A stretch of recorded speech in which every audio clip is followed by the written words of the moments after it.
one of the things we do here is explain the actual components of Gemara, how Gemara works.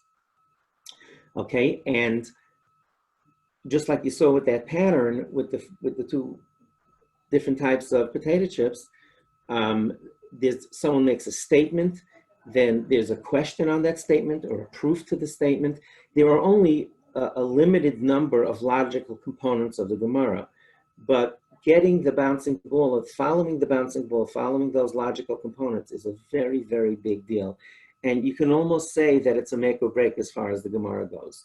So what Rabbi Spivak did here, again, another one of his brilliant ideas, is that we took the various components of Gemara and we color-coded them and gave a visual icon. So in this case, memra means a statement. And whenever you see this icon, obviously it's a quote there, a quote bubble, and a statement of fact, that is called a memra. And I'll show you soon in the Gemara how that applies.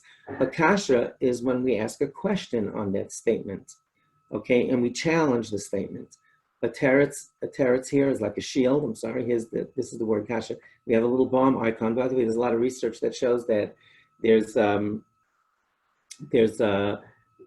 our minds are triggered by even things like that. Visual aids and cues help retrieve certain parts of information that's stored in our brain. So teretz is when we shield an answer, we defend the statement. Say, okay, we defend the original statement. Sorry about that. We defend the original statement with a teretz as a proof, and we give an example. So then Rebbe gives an example. Remember, this statement was, he said the bracha is shahakal b'dvaro, right? That this is the bright bracha. This was a statement. Again, this is a statement. So he asks a question. He says, hey, I have a question on that. We heard that it's actually a bari priyadama, that's not the right, that it's this bracha. So that's a kasha, it's a question on the previous statement. And then we come up with an answer and we say, hey, we're talking about Pringles and potato chips. And that's an answer, a teretz. So this, and these are another visual icons that we have to explain the way this works. Again, the point is to get your hands around this information before you start Gemara.